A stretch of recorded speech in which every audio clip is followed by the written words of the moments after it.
전신 마취 안전이 제 최우선이기 때문에 크게 신경 쓰지 않고 오시는 것들 위에 뇌출혈이 있어 역류를 하게 될 수가 있고 숨 쉬는 것 자체에 문제가 생길 수 있기 때문에 정밀 검사를 좀 요합니다. 오늘도 저희 수술 받기로 하신 환자분이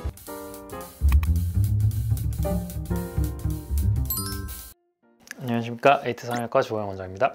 수술 전에는 사실 크게 신경 쓰지 않고 오시는 것들 위주로 조금 말씀을 드리자면, 일단 윤곽수술이라는 거의 기본이 전신 마취거든요. 전신 마취는 말 그대로 내 몸 자체를 아예 기계 호흡으로 맡기는 거기 때문에 전신 마취에 있어서 저희가 알아야 될 것들이 있는지 여러 가지 검사를 하게 되거든요. 혈액 검사를 하게 되고 심전도 검사를 하게 되고 흉부 엑스레이 촬영을 하게 됩니다. 근데 이러한 검사들로는 알 수 없는 것들이 있어요. 예를 들면 뭐 몇 년 전에 이제 뇌출혈이 있었다, 이런 거는 사실 이런 검사들로는 절대 알 수가 없는 것들이거든요. 심전도로 나타나는 부정맥이라던가 이런 거는 알 수가 있겠지만 선천적인 판막에 뭔가 문제가 있다던가 뭐 그런 거는 사실 말씀을 해주지 않는 이상 알 수가 없어요. 오늘도 수술 받기로 하신 환자분이 디자인까지 다 마치고 수술방에서 뵐게요 라고 했는데, 그때 이제 저 사실 심장에 판막에 뭐가 있다고 들었습니다 라고 해서, 그거는 사실 정밀검사 심초음파까지 해봐야 되는데 대학병원이나 이런 게 아닌 이상 심초음파까지 병원에서 할 수가 없으니까 원래는 제가 지금 수술방에 있어야 될 시간인데 사실 여기 있는 이유가 그거고, 환자애 괜찮다고 들었어요 이러면 괜찮다니까 수술하시죠 이럴 수는 없잖아요. 그러니까 안전이 제 최우선이기 때문에 저희 뭐 마취과 원장님도 계시고 협의하에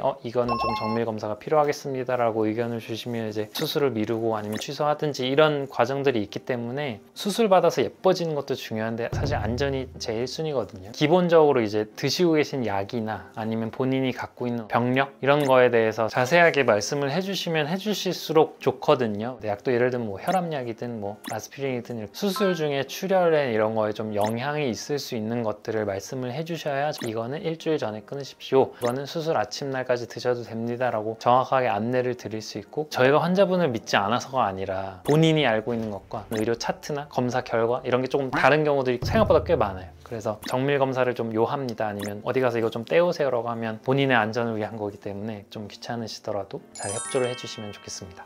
금식 시간을 좀 타이트하게 지켜달라고 말씀을 드리는 이유가, 전신 마취를 하게 되면 기계에다가 몸을 맡겨놓은 상태라고 보시면 되거든요. 아무것도 못하는 거니까. 근데 그런 상황에서 혹시나 위 안에 뭔가가 남아있으면, 예를 들어 어떤 자극으로 인해서 내 위 안에 있는 물이든 뭐 사탕을 먹었으면 뭐 사탕물이든 뭐 그런 게 역류를 하게 될 수가 있거든요. 역류를 하면 식도와 기도가 있잖아요. 식도에서 기도로 넘어오게 되면 폐로 들어가게 됩니다. 그러면 문제가 생기죠. 숨 쉬는 것 자체에 문제가 생길 수 있기 때문에 안전한 가이드라인을 세워놓은 게 뭐 예를 들면 6시간 혹은 8시간 물 포함 금식이라고 하는 게, 물이든 뭐 사탕이든 밥, 뭐 고기 이런 게 시간별로 다 달라요. 그러니까 물은 뭐 예를 들면 한두 시간이면 이제 비워져 내려가고 뭐 이런데, 근데 이게 사람에 따라 다를 수 있는 요소들이 있고, 전신 마취뿐만 아니라 수면 마취도 마찬가지예요. 수면 마취 하다 보면은 구역감이 생기거나 이러면 본인은 자고 있는데 약간 이렇게 하면서 역류가 될 수가 있거든요. 안전사고를 예방하기 위해서 일부러 타이트하게 잡아놓는 거니까 잘 지켜주시는 게 좋습니다. 기계 호흡을 하시게 되기 때문에 폐의 기능이 되게 중요합니다.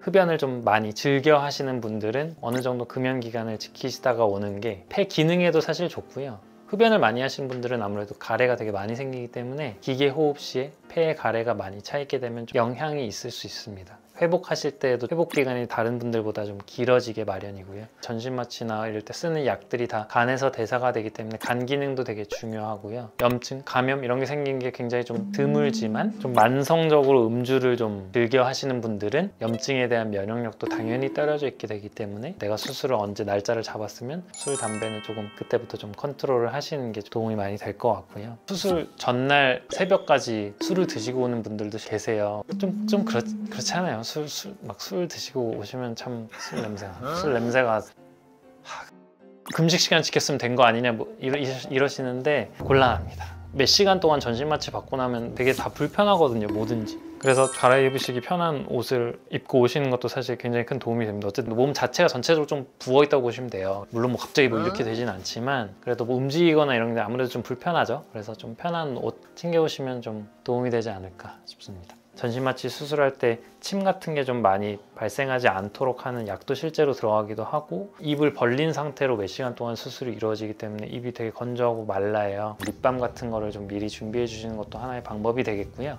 병실에 보통 뭐 가습기가 있는 경우가 잘 없거든요. 그래서 조그만 가습기 같은 걸 미리 준비하시는 거는 좀 꿀팁이 될 수 있을 것 같고요. 내일 여성분들 같은 경우에 이제 네일 많이 하시잖아요. 근데 네일을 왜 제거하라고 하냐면 수술 중 그리고 수술 후에 손가락에다 이렇게 산소 포화도 측정 기계를 이렇게 걸어 놓습니다. 근데 네일을 하면 산소 포화도 잡히질 않아요. 그래서 최소한 손, 발 한쪽에 한두 개씩은 지우고 오시는 게 중요하겠습니다.